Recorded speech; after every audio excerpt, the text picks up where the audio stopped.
बिस्मिल्लाहिर्रहमानिर्रहीम। अस्सलाम वालेकुम। मैं हूं आपका होस्ट प्रोफेसर इकबाल हैदर और आप मेरा YouTube channel cricket with Iqbal Haider देख रहे हैं। डियर नाजरीन, जैसा कि आप जानते हैं कि पीसीबी को बहुत सारे मसाइल का सामना है।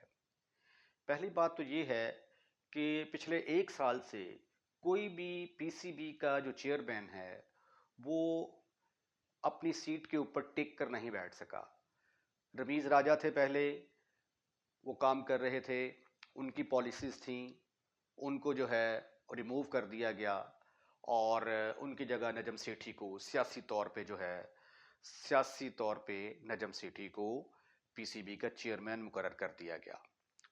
और फिर उन्होंने कुछ अर्सा काम किया, वो अपनी पॉलिसीज़ लेकर आए और उनको फिर टॉपल ओवर कर दिया गया। फिर सियासी चाल चली और जरदारी साहब के अंदर एक ख्वाहिश ने जन्म लिया कि उनका कोई ख़ास आदमी जो है वो पीसीबी का चेयरमैन होना चाहिए।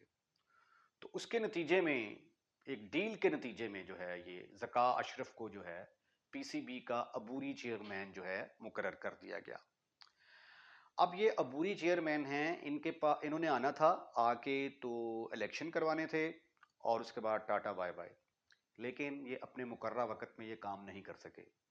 जिस तरह कि आप लोगों को मालूम है कि जो निगरान हुकूमतें हैं पाकिस्तान के अंदर, वो भी इलेक्शन करवाने के लिए आई थी, लेकिन अभी तक वो इलेक्शन नहीं करवा सकी।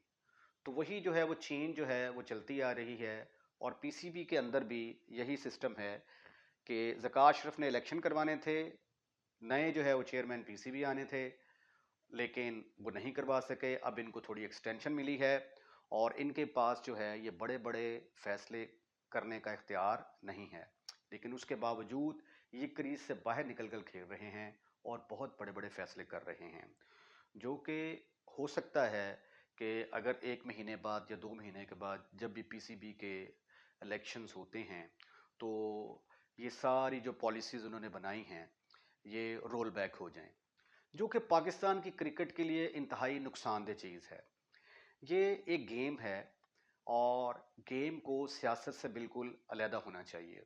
मेरा नहीं ख्याल कि क्रिकेट का जो है असर व रसूख या इसकी डोरें जो हैं वो सियासी रहनुमाओं के हाथ में होनी चाहिए। पीसीबी को एक इंडिपेंडेंट जो है अदारा होना चाहिए और जो क्रिकेटर्स हैं, ठीक है, पढ़े लिखे क्रिकेटर्स की जो है ये हमारे मुल्क में कमी नहीं है। तो जो पढ़े लिखे एजुकेटेड क्रिकेटर जो हैं, जो कि मैनेजमेंट को संभाल सकते हैं, उनको जो है वो आगे आना चाहिए और सियासत को बिल्कुल खेल से अलहदा कर देना चाहिए। अब जो इन्होंने फैसले किए हैं ज़का अशरफ साहब में ने, उनमें से एक फ़ैसला जो है वो कप्तान को चेंज करने का था।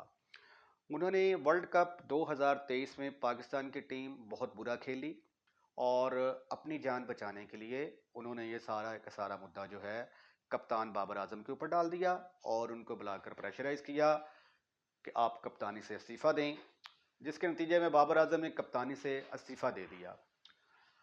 अब पाकिस्तान की क्रिकेट टीम का जो मेरे ख्याल के मुताबिक सबसे बड़ा मसला है, मैनेजमेंट के तो मसले मसाइल हैं पीसीबी में, लेकिन क्रिकेट टीम के अंदर जो सबसे बड़ा मसला है वो ये है कि एक परमानेंट कप्तान होना चाहिए, क्योंकि परमानेंट कप्तान जो है ये पाकिस्तान की क्रिकेट टीम की जो है वो 70 to 75 जो % प्रॉब्लम्स हैं उनको ये ख़त्म कर देगा।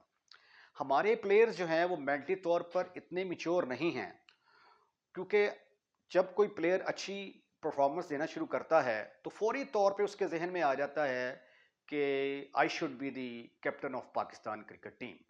तो हमने जो है ये चीज़ प्लेयरों के दिमागों से ये ख़त्म करनी है। बस जिस तरह ऑस्ट्रेलिया में होता है, पैट कमिंस जो है वो कप्तान है, डेविड वार्नर जो है, स्मिथ बड़े सीनियर प्लेयर्स हैं, वो सारे उसके अंडर खेल रहे हैं, किसी के अंदर जुर्रत नहीं है कि वो ग्रुपिंग कर सकें। अब पाकिस्तान 2023 में जो वर्ल्ड कप में बैड परफॉर्म किया है पाकिस्तान में, तो इसमें ये ग्रुपिंग थी, क्योंकि वर्ल्ड कप के दौरान ही जो है ये कप्तान को चेंज करने का फैसला कर लिया गया था, जिसकी वजह से खिलाड़ियों ने कप्तान के साथ कोऑपरेट नहीं किया और पाकिस्तान ने जो बॉलिंग में परफॉर्म किया वो आपके सामने ही है। चले बहरहाल, उसके बाद सारा मुद्दा बाबर आजम के ऊपर डालने के बाद जो है पीसीबी के चेयरमैन, अबूरी चेयरमैन जो हैं, वो सुरखरू होकर बैठ गए कि उन्होंने भाई बहुत बड़ा कारनामा सर अंजाम दिया है। अब देखना ये है कि टेस्ट क्रिकेट के लिए उन्होंने शान मसूद को पाकिस्तान की क्रिकेट टीम का कप्तान बनाया है। क्या शान मसूद जो है एक परमानेंट चॉइस हैं? अब देखें, अगर उनका टेस्ट कैरियर देखा जाए तो 17 की उनकी एवरेज है, कोई एक दो उन्होंने 100 किए हैं, और एज ए प्लेयर जो है उनकी तो पाकिस्तान की क्रिकेट टीम में जगह नहीं बनती। और ऑस्ट्रेलिया का टूर जो है आप सब लोग जानते हैं कि बहुत टफ टूर होता है।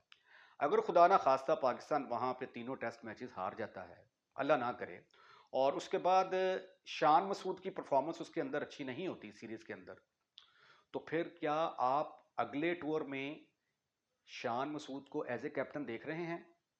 Answer is no. एक बंदे की टीम में जगह ही नहीं है तो आप उसको कप्तान फिर कैसे बना सकते हैं? तो कप्तान बनाने के लिए पाकिस्तान की क्रिकेट की जो मैनेजमेंट है उनको बड़ा सीरियसली सोचने की ज़रूरत है, और जो आपके पास परमानेंट टेस्ट प्लेयर्स हैं उनमें से किसी एक को जो है वो आपको कप्तान बनाना होगा। अब आप देखेंगे कि अल्लाह करे कि शान मसूद जो है ये परफॉर्म कर जाएं और पाकिस्तान जो है वो अच्छा खेल जाए ऑस्ट्रेलिया में। मेरी दुआ है उनके लिए कि वो परमानेंट जो है ना वो पाकिस्तान टीम के मेंबर बन जाएं। लेकिन इसका जो दूसरा रुख है उसको भी देख लेना चाहिए। तो अगर वो अच्छा परफॉर्म नहीं करते तो डेफिनेटली उनका कैरियर भी जो है वो ख़त्म हो जाएगा, जो कि शान मसूद के साथ भी बहुत बड़ी ज़्यादती है। उनके ऊपर भी बड़ा प्रेशर होगा कि उनकी टीम में जगह नहीं है और उनको आप एज ए कैप्टन बना के भेज रहे हैं। तो ये जो अबूरी कप्तान हैं, जिस तरह के अबूरी चेयरमैन्स हैं, वही जो है वो चीज़ जो है वो आगे कप्तानी में मुंतकिल कर दी कि अबूरी कप्तान बना दिया आपने। तो ये चीज़ पाकिस्तान को बहुत ज़्यादा हर्ट करेगी आगे जाके। और ज़ाहिर है कि टीम के अंदर जो बाकी प्लेयर्स होंगे उनको पता होगा कि शान मसूद जो है वो ज़्यादा देर तक कप्तानी नहीं कर सकता। उनके दिलों में कप्तानी की उमंग जागेगी। जब उनके दिलों में कप्तानी की उमंग जागेगी तो वो फिर ज़ाहिर है कि कोशिश करेंगे कि वो परफॉर्म ना करें ताकि शान मसूद को जो है वो शिकस्तों का सामना करना पड़े। और ये पाकिस्तान के अंदर फैशन बन चुका है कि अगर आपने किसी को कप्तानी से उतरवाना है तो आप ग्रुपिंग बना के अच्छा परफॉर्म ना करें, अगली सीरीज में जो है वो कप्तान को फारिग कर दिया जाएगा, जिस तरह के बाबर आजम को 2023 के बाद फारिग कर दिया गया है। अब आ जाते हैं T20 के अंदर। अब T20 मैचेस के लिए जो है वो शाहीन अफरीदी को कप्तान बनाया है। वैसे तो अगर बाबर आजम की परफॉर्मेंस देखी जाए तो मेरा ख्याल जो जितने मैचेस उसने, मेरा 72 मैचेस में कप्तानी की है और मेरे ख्याल को 41 मैचेस जो हैं वो ऑलमोस्ट उसने जीत लिए हैं, और मेरा ख्याल है कि वर्ल्ड रिकॉर्ड कायम करने के लिए उसको सिर्फ एक आध मैच की ज़रूरत थी और वो T20 मैचेस जीतने वाला सबसे कामयाब कप्तान हो जाता। लेकिन बहरहाल आपने उसको चेंज कर दिया। अब शाहीन अफरीदी के ऊपर खुद क्वेश्चन मार्क है, क्योंकि जब आपका एक बॉलर जो है T20 के अंदर फंसता है, जब आपके दिन बुरा होता है तो कोई भी अच्छे से अच्छा बॉलर जो है उसको जो है वो मैच के अंदर फैंटी लग जाती है। तो अगर शाहीन अफरीदी को फ़र्ज़ किया 4 ओवरों में 50 होता है और अगले दिन वो टीम मीटिंग करते हैं जी अगली मैच में हमने ये प्लान करना है, ये प्लान करना है, तो बाकी जो टीम के प्लेयर्स होंगे वो कहेंगे भाई साहब पहले आप अपनी परफॉर्मेंस तो देखें, आपने 4 ओवरों में 50 रन दिए हैं। और दूसरा जो बड़ा है कि शाहीन अफरीदी जो है मसलसल जो है वो फिटनेस का शिकार रहते हैं। अगर आप पिछले 2-2.5 साल की क्रिकेट उठाकर देखें तो वो परमानेंटली जो है वो फिट रहे ही नहीं है।